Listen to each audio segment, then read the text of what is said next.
picture this. You're sitting on a chair, not these foldable ones.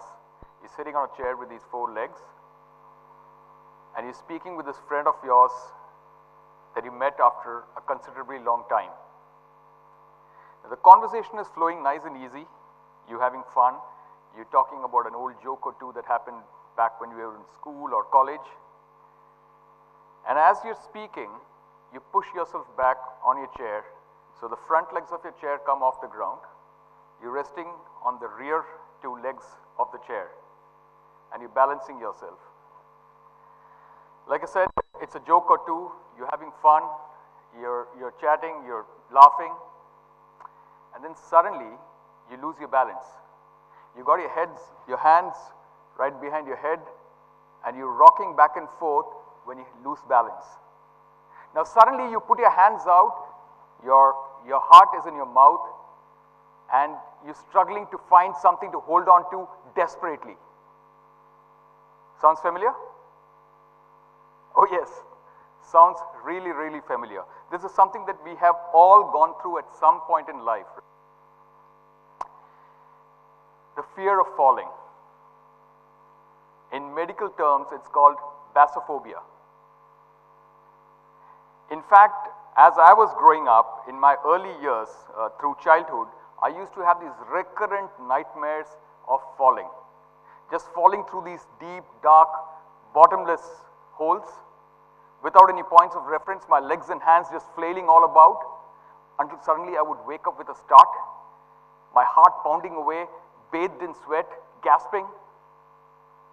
Recurrent nightmares that I used to have through my childhood years and into adulthood. Now, I am a paratrooper. I spent 21 years in the army in the special forces. So what I basically did for a living was to jump out from these perfectly safe, completely serviceable aircraft mid-flight. And this is an irony, right? Here was a guy who had this insane fears of falling from great heights, and now I'm jumping out of aircraft. Just imagine my predicament. On the 23rd of October 1996, I'm standing inside this military aircraft, right at the rear edge. The ramp of the aircraft is fully pulled out, and I'm standing there looking at the ground far below, about 1,200 feet off the ground. First time in my life. And I'm just standing there and wondering, what the hell am I doing here? I'm faced with the greatest fear of my life. And as I'm standing there waiting for the jump master's light to shift from red to green, which is the indication for us to jump out, I just happened to look across to my left and across the aisle, and I see these 20 pairs of eyes sitting there and staring right back at me. Now these are 20 young soldiers from my unit.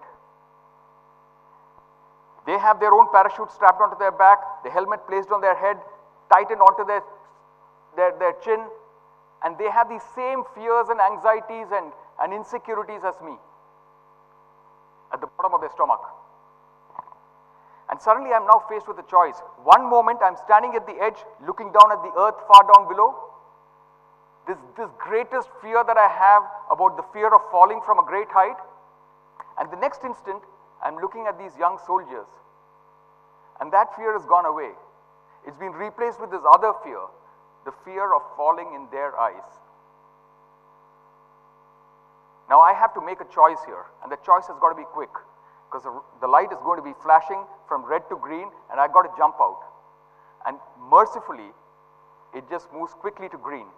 And as it happens, I take a step forward decisively, get out of the aircraft, exit, make my position small as I was taught back by my jump instructor, and now I'm outside the aircraft, into the slipstream of the aircraft, and I'm being thrown from left to right, being splashed all over, completely uncomfortable, fear changing into panic, and suddenly I feel this reassuring tug of my parachute opening. The canopy has now deployed, I'm stabilized in flight, and I heave this huge sigh of relief. And now I'm tempted to turn back and look at that aircraft that I just exited to check if those 20 young soldiers had jumped out after me. But you know what? I needn't have worried. Every one of those 20 young soldiers jumped right out after me without an iota of hesitation. Because leadership is about this sense of purpose. The moment you become a leader, you suddenly realize that your fears, your anxieties, your insecurities are redundant. You just push them back, relegate them to the background, and now it becomes about the purpose that you are there together for, the purpose that you and your team are following. Leadership is also about this sense of belonging. As I was standing there, I realized that these young soldiers were from my unit, and these are the guys that I had to lead into battle one day. These were the guys that at some point in time, on my command, I would expect them to unquestioningly push themselves into the field of fire, to go and charge up that enemy bunker, that Pakistani bunker. And there's no way that any of these guys would be doing that unless they took me as their decisive leader. So they're looking at me for reassurance and that expression of that trust. It was an intense, crazy moment that I went through.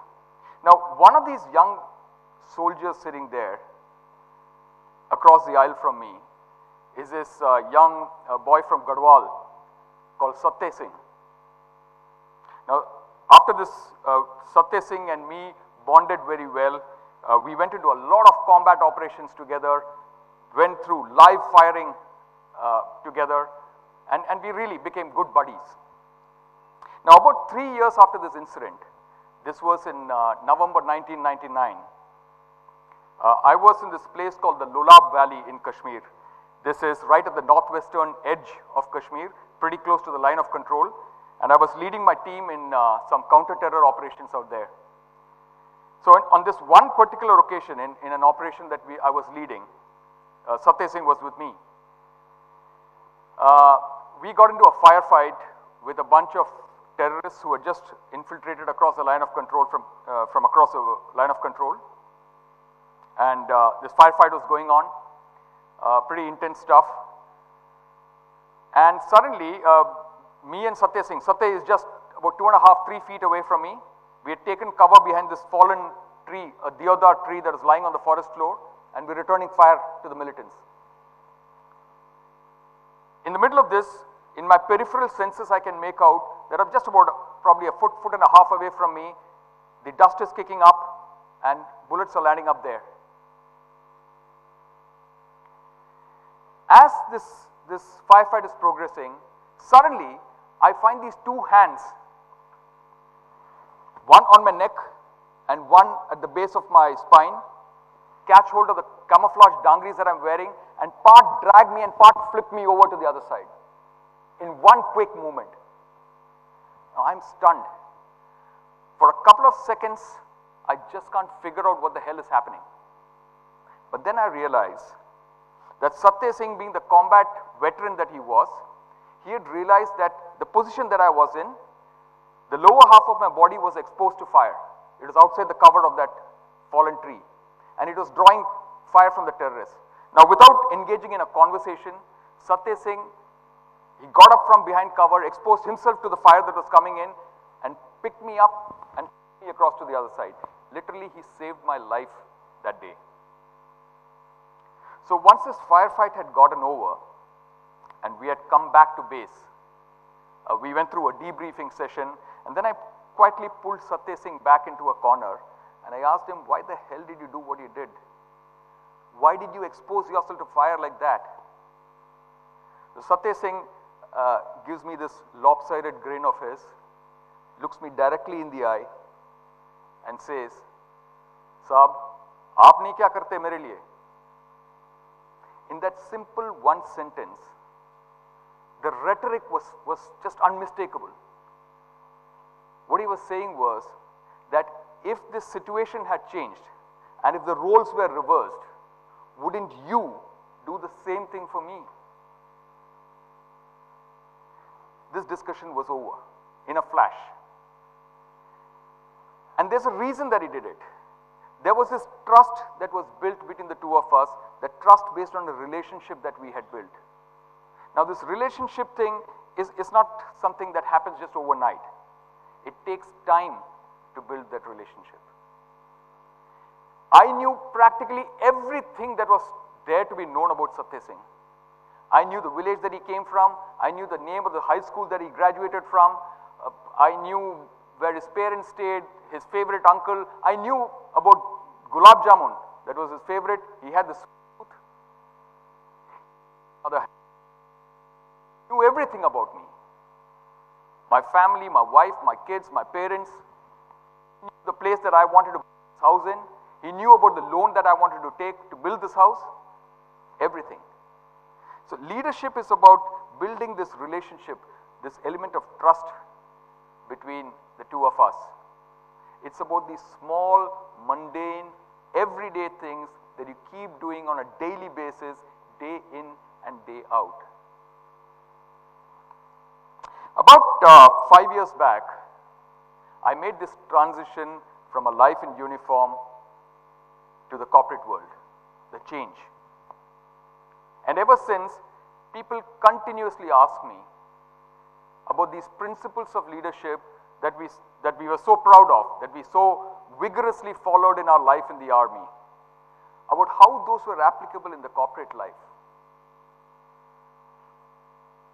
After all, there are no life and death situations in the corporate world. Nobody here even expects anyone to give his life up for the other. And that's, you know what, absolutely true. There's no discussion on that. But the fact is that the principles of leadership continues to remain the same. You still have to build those relationships. It's about these small incremental things that I spoke about earlier that you have to do on a day in, day out basis every single day.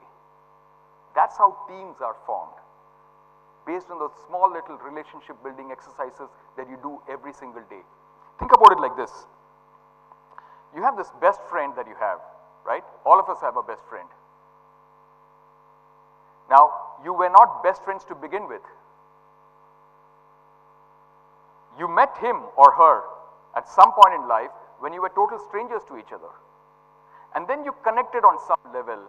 You probably started working together. You were bonded together in a team. You probably went out for a movie someday. You exchanged some trivia about this music band that you both are so passionate about. Small little things. And suddenly, a couple of months, couple of years later, you turn out into best friends. It works exactly the same way in the corporate world or in the army. The principles of leadership just never changes. Now, you know, we are moving into this high-paced digital world. The workplace is changing, and I've made this transition. I can see the change. It's constantly about creativity, about innovation, crazy fast-paced life. The principles of leadership still continues to remain the same. You know, let's take an example. You have this, you're the leader of this team that's working on some high-tech, technology-driven project, and there's this team member who is critical to this project, to the success of this project. So you're working together, and suddenly your team member's father falls ill. He's taken to hospital, he's in the ICU, he's critical. Now there are a couple of ways that you can deal with this situation. Number one, of course, is to say that, hey, everybody has a parent, somebody is falling ill all the time. All right, take a couple of days off, deal with it, come back, you got a job role, you got something to contribute to this project, get on with it. The second way is that you send him a text. You say, hey, I heard your dad is unwell, I hope everything is all right, here's wishing him all the best. And then there's this third way, that you take time off from work, go down to the hospital where he's admitted, sit down with him, understand what's happening in the background. Who are the doctors who are dealing with it? Can you contribute in some way? Is there possibly a second opinion that you can get from this doctor friend of yours? put your arm around him, talk to him, deal with him. That man is going to contribute to your project in ways that you can never imagine. So, there were some distilled truths about leadership that I learned on the 23rd of October 1996 as I was standing inside that aircraft. I learned that leadership is about a purpose, about a shared purpose that you create. It doesn't matter whether you're going to be leading a team that's going to conduct a surgical strike across a border, or you're leading this marketing team that's going to put out this product that you developed quickly into the market before your competitors can, or something else. Leadership is about creating that ability of seeing a shared purpose, creating and instilling that belief that we can together do something. Leadership is also about courage, it's about building relationships, it is about building trust. That's the cement that bonds the leader to the led. And it really doesn't matter whether you're leading a combat team in operations inside the army, or you're leading a high-tech group in the corporate world, or who knows, maybe you're Virat Kohli Indian cricket team. The principles of leadership remain a constant. Every time, everywhere. Thank you.